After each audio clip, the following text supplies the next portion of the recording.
Okay, and we're live. Hi, everybody. I'm sure that people are going to slowly start to trickle on. So we're going to let people get on, and as we start to ramp up the conversation, we'll touch back on certain things. My name is Kara, and I'm going to be helping moderate the discussion today for Scholarshot and our fabulous experts that we have with us. Before we do get started on the conversation, I want to be able to allow everyone a quick chance to introduce themselves so that people understand who they're listening to and why you are such an expert. So let's kick it off with Carlos. Carlos, who are you and what do you do for Scholarshot? Awesome. Well, my name is Carlos Valadez. I am the Director for Scholar Success for Scholarshot. Before that, I was the first original academic manager for our organization. So I've seen it grow for a while. So as a Director of Scholar Success, I manage the advising team as well as the selections process within our organization. And before we move on, I want to ask real quick for people who don't know, what is an academic manager? Because I know we're going to meet a couple. Right, yeah. So my academic managers, what they do is they walk alongside all of our students in our program and make sure that all the things that they're doing is to make the right decisions to make sure they graduate on time with little to no debt from their either community college or university. Okay, let's check out our next our newest academic manager. Hi everyone, my name is Ife Kende and I am an academic manager, and like Carlos said, I just manage students and try to give them the best advice from my opinion and make sure that they're on track and on the right path to success, whatever education path they choose. When did you graduate? I graduated in May actually of this year, so fresh off the boat. That's right. Okay, Heather. So hi everyone, my name is Heather. I too am an academic manager. So as Carlos said, I oversee a subset of students just to ensure that they're doing well socially, academically, and financially. Just want to make sure that they're getting the degree that they need and getting the degree they want and really succeeding. Well, if you read the information in the bio that you saw on the different platforms, we're going to be talking about the importance of a syllabus, textbooks, introducing yourself to the professor, and campus safety. So we're going to kick it off with our very first topic, which is the importance of a syllabus. So just today's discussion is really centered and focused on that first week of school, that first week of college, and what you need to be doing, what you need to know. For our newbies out there, I know this is really important to help you get integrated as best as you can. So let's kick it off with the importance of a syllabus. Yeah, so I'll go ahead and kick us off. So the importance of a syllabus. Also, I would just like to say, being a first generation student, not knowing what a syllabus could even entail. A lot of students, I totally understand that. I was one of those. I was like, why do I even need to look at this piece of paper? It can seem just like instructions, but it's definitely far more than instructions. A syllabus actually contains a lot of information that will help you or either hurt you whenever you're in that class with that professor. So a few things we want to know first is like the office hours, the office location, because sometimes, let's say you're taking a math class and you're in an intro math class, and let's say that's in building A, and that's in building A. If it's in building A, and then your professor's office is actually located in building C. So there's two different locations. So let's say you're trying to go to his office hours and you're like, oh yeah, I just go to my classroom. That's not the case, actually. You actually need to go to his location where his office is located.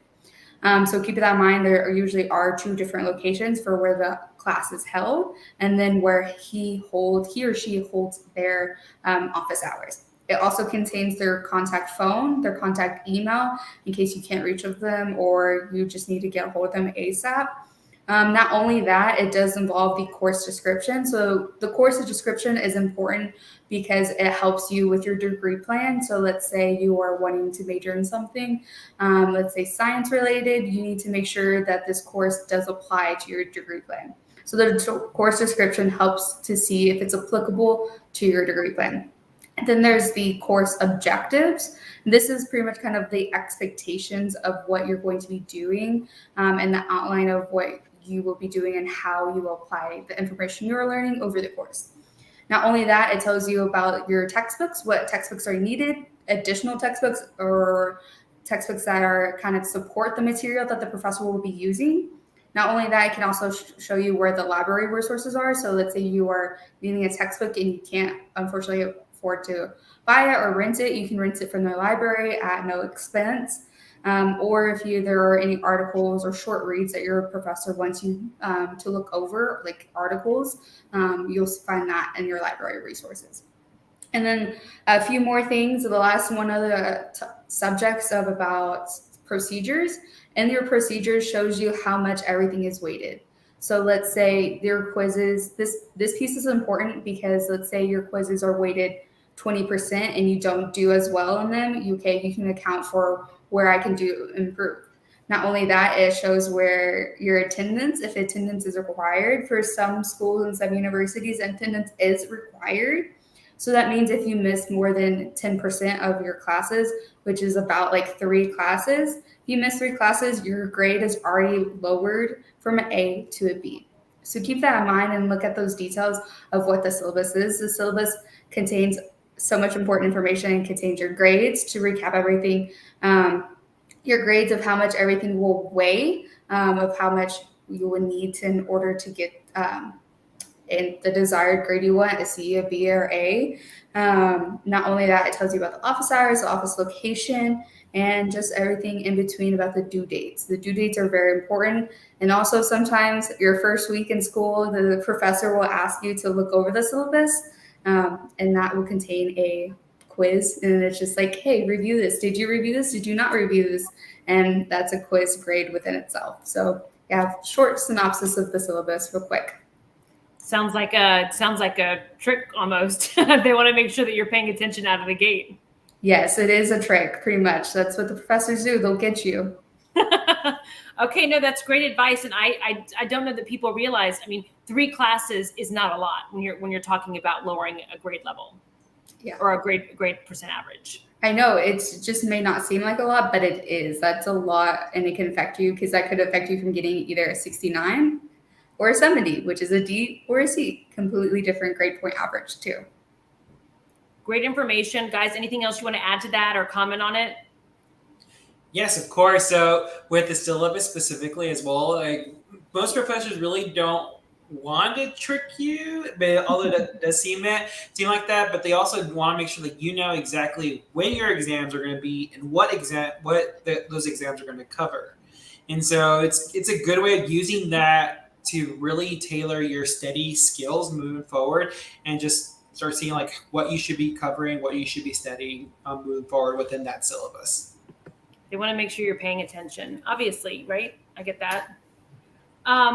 So did you, when you were, since our most recent grad, Ife, when it came to the syllabus, anything that you remember, anything like that happened to you? I will say that another information that's on the syllabus that I don't think a lot of students realize is their TA's information, and your TA is the teaching assistant. So there usually be a grad student that's working with the professor, or even a student that's just maybe an upperclassman. And I found it easier to relate to them because they were also students. So if you're someone who's just maybe intimidated by the professor, or you're like, I'm not there yet, you can also reach out to your TA. They also have office hours. Your information is also on there. So that's also a point of contact for you. And some professors will list out everything you need for that class. So they will basically make a schedule for you. So first assignment is due this day, first quiz is due this day for the entire semester. So you just have that to refer back to, and it's just like a mini calendar for yourself. So make sure you look at your syllabus because that makes your work easier for you. So great advice, guys. That's a really good point too. So let's talk about textbooks. I know you kind of mentioned this, Heather. You touched on it, but buying textbooks, you don't have to buy textbooks. I know there's a lot of different options that have really changed. I know since I was in school. So let's talk about what that means and some ways to make it affordable because they are expensive. So I will touch on this a little bit. And just like Heather mentioned, your professors in their syllabus will list out every textbook you need and if you need any supporting materials. For some classes, I know some English classes or anthropology classes will have like literature that you have to read. So they will list all of that out for you. So take that information and then you can put it in Chegg or see maybe your school's co-op and see how much it is. I will say, first of all, that before you buy any textbooks, go to your first week of class first. I know it gives a lot of people anxiety to when I say that, but go to your first week of class first. Some professors will even explain a little bit more and even give you resources on where to get your textbooks from. Some of them will even provide you the textbooks for free. So before you rush to buy any textbooks, go to class first.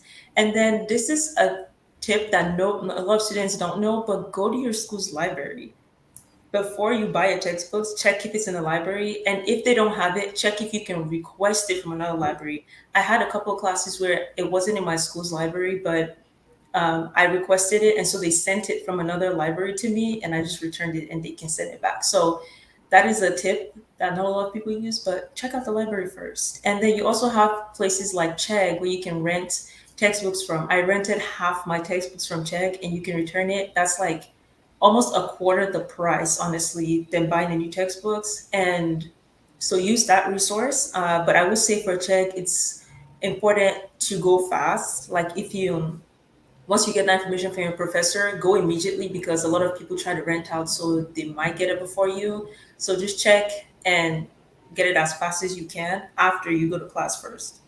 And then another way to get textbooks is from other students. I bought a couple of textbooks off other students, and some students, they're pretty lenient. They will sell it for less than what they got it if they're really nice. So check out the group chats, Facebook, like Marketplace, or your school's community, social media community, and see if anybody's selling the textbook you need, and you can just purchase it from them.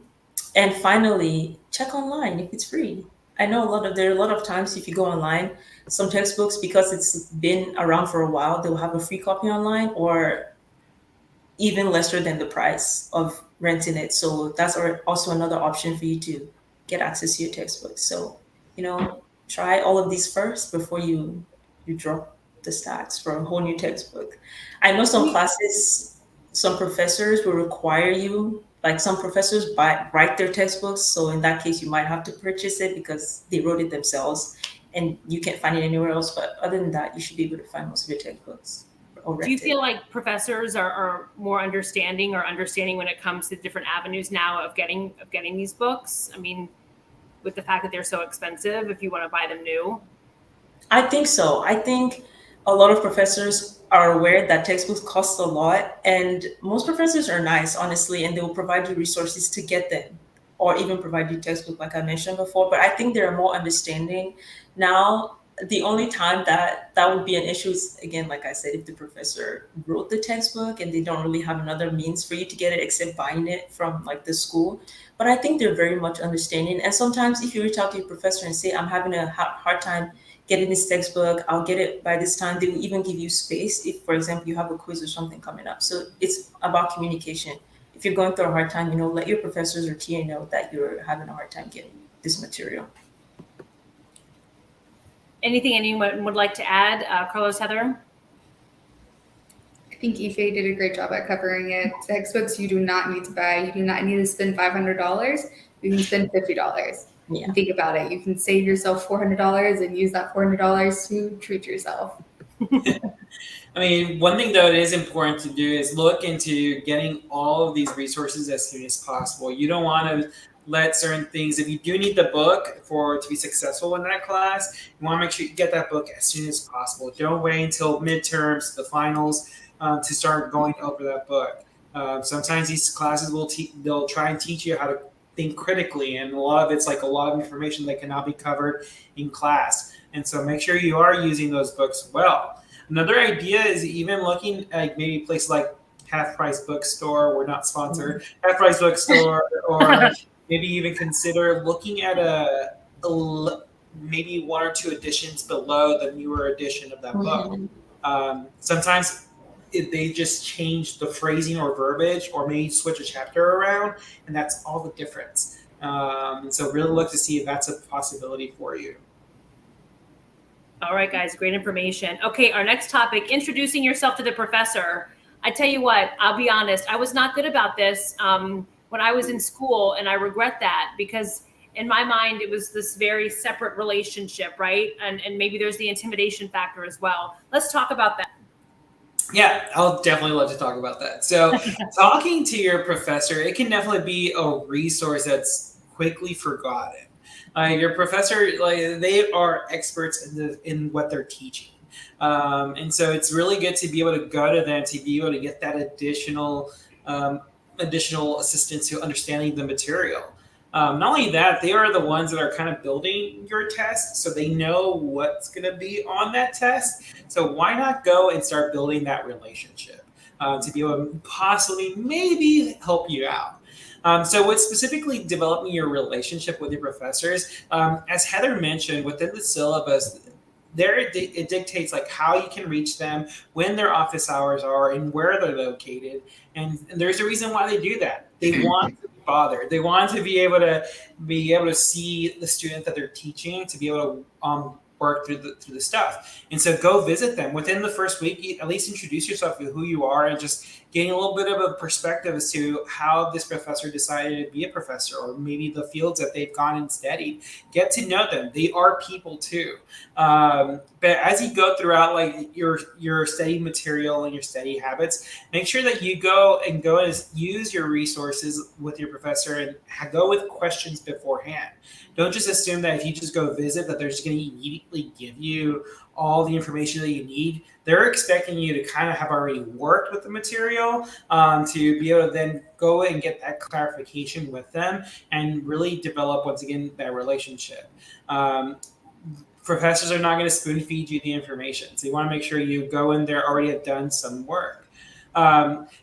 Developing that relationship also helps you out a lot whenever you go into your professional phases of life. So it's like usually your senior year, and so there are great resources like later on if you continuously maintain that relationship to possibly even seek a letter of recommendation for either pursuing a professional school or whatever it is moving forward. So they're awesome. They're great resources, and they teach so many other people too. So if you ever need any additional assistance with networking and stuff like that, they might even point you towards people or students they've taught before. So once again, they're people too. They want to help you out, and they want to make themselves available to you to best understand the material. They don't want to make this college going experience a grueling and uneventful, not fun one. Professors are people. That should be a hashtag. I mean, Eva, you mentioned this talking about the teacher's assistant, and like, what was your experience when you would go and introduce yourself? I'm sure you did all the right things the first week of school, right? No. I have a few I would love a few do-overs, but it's okay. I will say that you don't have to befriend every professor. Like, just like Carlos was saying, they're people too, and you're a person too. So you have 4 classes, 5. You can also find a professor that you think you have a connection with and pursue a relationship with that professor. I think it's important to go with the purpose. Don't just do it based on, I just need a recommendation from them. Approach it like, I want a relationship. I want to learn from you. And I think professors can pick up on that when a student is genuinely interested in pursuing a relationship and also learning about their life, their career, how they got to where they are. And to aid that, I would say your professors are on campus, right? Even though it's not office hours or a class, you will see your professors on campus. You see your professor in a coffee shop. You may see them walking on your way to class or just around. So I would say, that's also a good opportunity. You're in line for a coffee, your professor's there. Be like, oh, I'm in your class. Wow, I like coffee too. Or, I don't know, something like that. It's like a very casual, low tension area. They're not in their office. You're not in class, free to also connect with them. And another place that is good for meeting professors is talks. Your school might have talks. I know some schools host TED Talks. They might have conferences that students are allowed to come to. Professors go to those because, they're academia. They're also wanting to learn. If you go to one of those, you can talk to the professor and introduce yourself and say, oh, I'm in your class. Oh, I'm interested in this too. That's also a good place to meet your professors. I knew when I took I minored in French in school, so we would have a lot of this culture, language, diaspora things around like French and things like that. So I would go there and half my professors would be there. And to be honest, they talk to you like you're not even their student most of the time. They're just happy to see you being interested in something they're also interested in. So that is a little tip for all the students out there. I like that. That's a good one. That's a great one. Anything else before we move on to our next topic? One little thing I would definitely say though is like if you're communicating with your professor, make sure you get their titles correctly. If it's professor or doctor, that's a huge thing. Yes, because they have put a lot of time in to earn that PhD title. That's correct.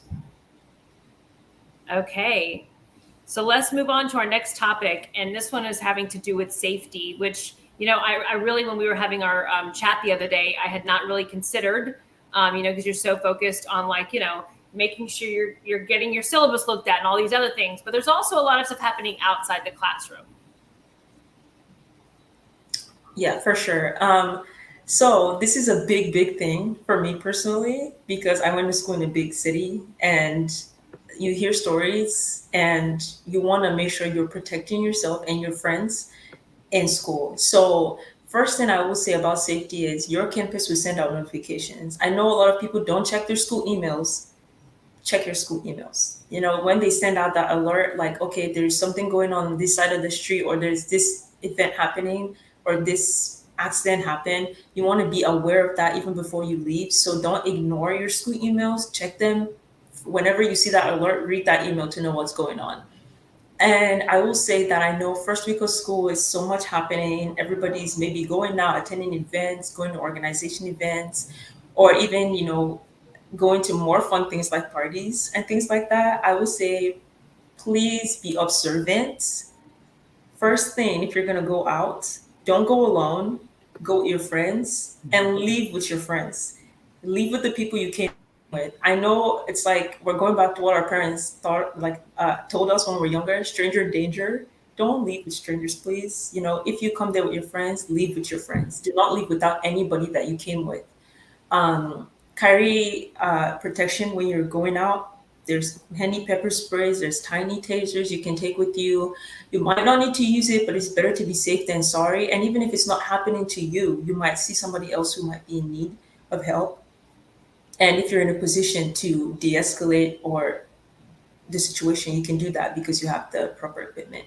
I would say if you don't have a way to come back, don't go in the first place. If you don't have a safe way to return to your place of residence, don't go to the place in the first place. Like plan your entire outing from beginning to end.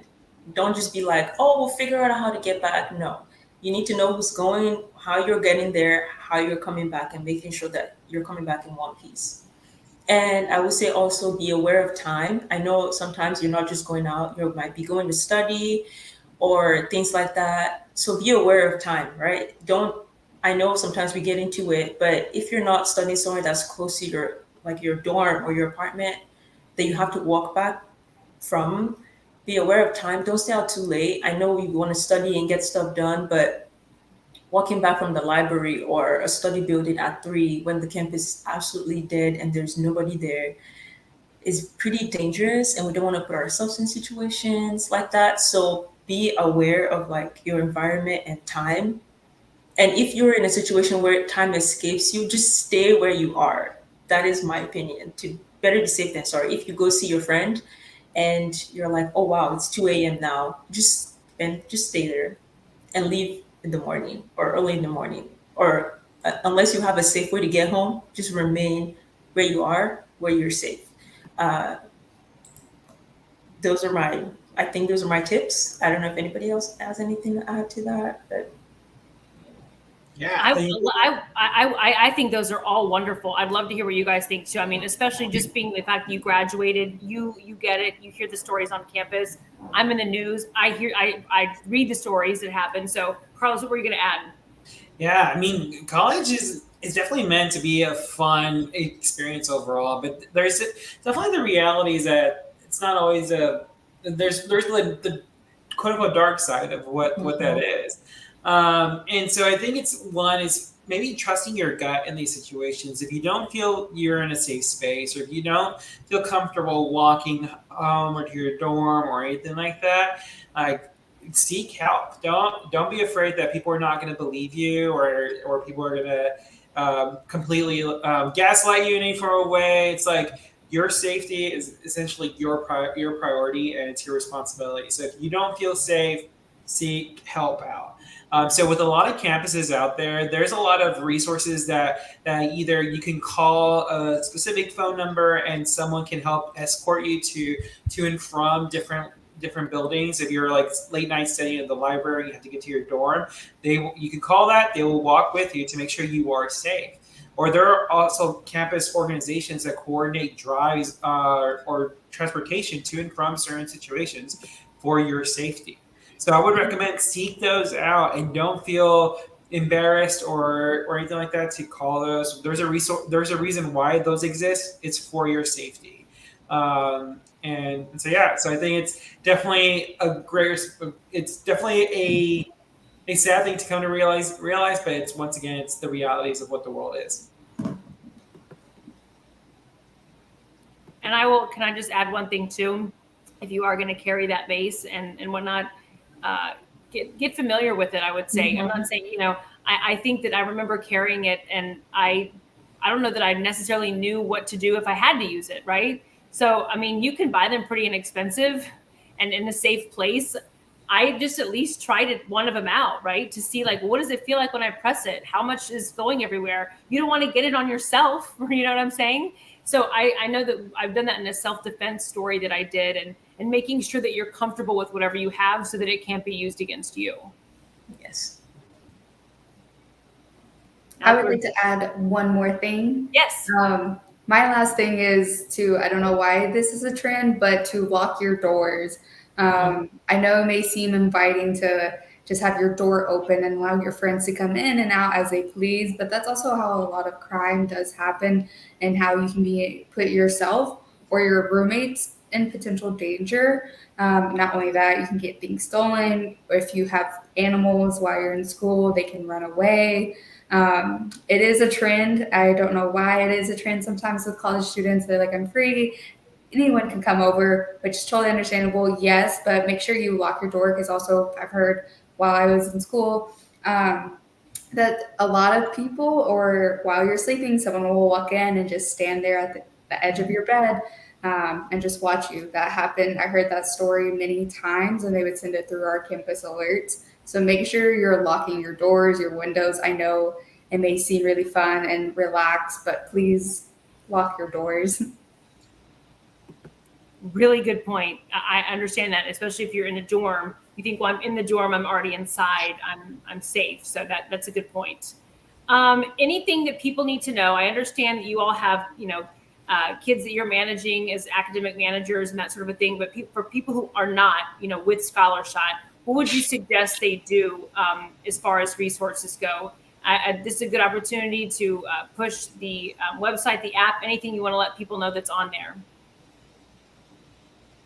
Yeah, we'll let Carlos do it. There we go. And so within our process here, like, we definitely manage students, and every single year we definitely bring in a small cohort of students through our application process. And so that opens up October 1st, and you can read more about like our application process and the way that we create or run our program through our website at www.scholarshot.org, and you just learn more information about everything that we do there. Within our program, even though we do advise specific scholars and guide them, we want to make ourselves available to any single student who really needs the assistance usually need another person to be able to learn or hear advice from. We are always there to help you out no matter what, and we want to be a resource for any single student that's out there. And so definitely feel free to reach out to us. We would love to help you out no matter what. And not only that, like making sure that any single students in the future start making the right school selections. And if you're a high school senior looking into all that process, we do have our neat new app called the Gap app, which is a resource and a free tool for any single student in the state of Texas to start to start really utilizing just to see what school is the best fit for them in the academic and financial sense. Okay, and I have a quick question here before we go. Do parents get the emails as well, or is it just students? I'm talking about school emails that you mentioned earlier about reading the emails.